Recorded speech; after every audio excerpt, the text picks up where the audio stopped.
Deeper dive. Lieutenant Colonel Daniel Davis is a senior fellow and military expert at Defense Priorities. He is an Army vet with 2 decades of experience. Lieutenant Colonel, thanks for being with us. First of all, what should be the response? Because how could this incident worsen what is already a tense relationship between Washington and Moscow? Well, what could worsen is if we overreact and do what like Lindsey Graham has suggested and start escorting these things, potentially get into an armed confrontation with Russia over it.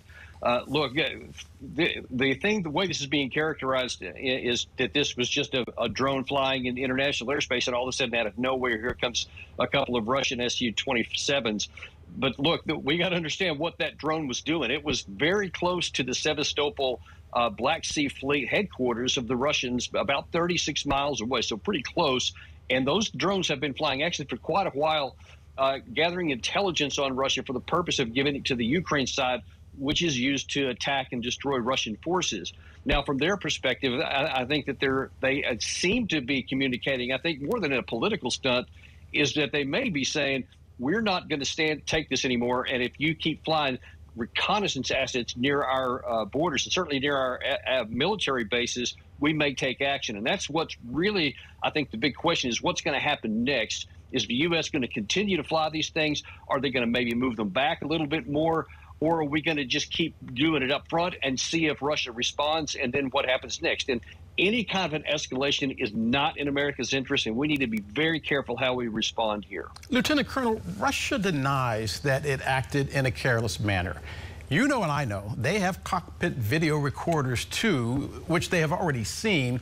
Why would they go so far as to say that what we saw, we did not see? Well, you know, we got to be honest about what we actually did see. We didn't actually see the ship hit the drone. We saw the plane, the second flyover was close just like the first was, which apparently didn't hit anything. And then all of a sudden we see another video after the video blacks out and you see a bent propeller, and that's all we see. So we don't really know what happened with that. And frankly, it's a little curious and puzzling to me how a Russian jet could hit the propeller of a plane that large, not knock the jet down. And in fact, because of that big V-shaped tail on there and the propellers inside of that, I'm not really sure how they would have hit the propeller and not destroyed the tail and knocked the plane immediately out of the air. So there are some questions about what we've seen there. And I just honestly, it's impossible to know who to believe, and both sides seem to be wanting to tell a story that's different than the other. I want to get your take on something that National Security Council spokesman John Kirby had to say about the Russian pilots. Take a listen. It is not clear to us that the pilot intended to strike the drone. It's at best it's reckless flying. At worst, it's reckless and incompetent. We don't know whether it is also intentional, and the video doesn't show us that. Paint the picture for our audience. These are not small drones. I think people think that there's something that flies about this size. These things are massive, and the latest models that I know about are much smaller. Do you think it was Russian military incompetence or what? You have a theory? Well, it certainly wasn't incompetence. I mean, they showed actually quite a bit of skill in how they flew over that, and were trying to douse it with the fuel.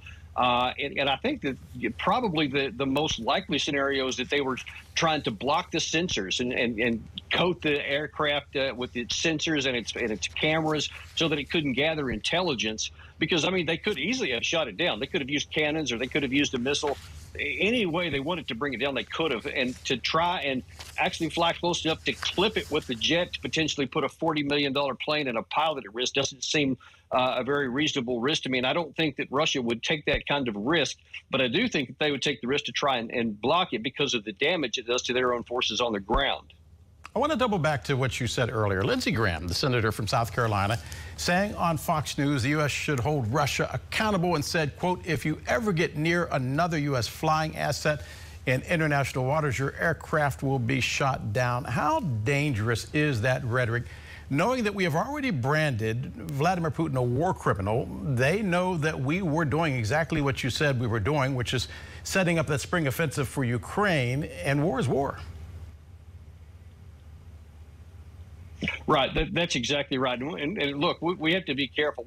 We started off this war being very reticent and tentative about how much we wanted to help Ukraine because we were concerned about red lines, and we were concerned justly about expanding this war and becoming a direct participant in it. But the more things that we did, and we didn't see any kind of a response, that makes us more and more bold. And now that you see these flights have become regular and routine, to Russia's disadvantage. And it appears that they're saying, hey, this is war, and we already consider you a belligerent in this, and certainly our actions are leading to direct loss of life of the Russians on the battlefield.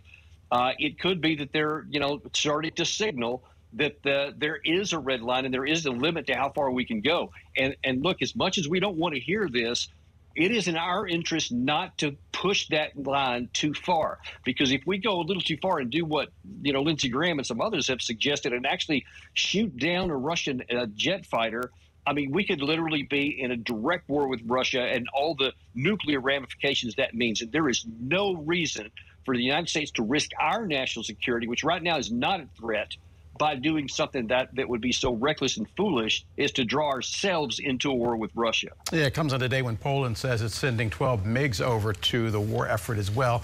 Lieutenant Colonel Daniel Davis. Lieutenant Colonel, thanks for being with us. It's been a rough week.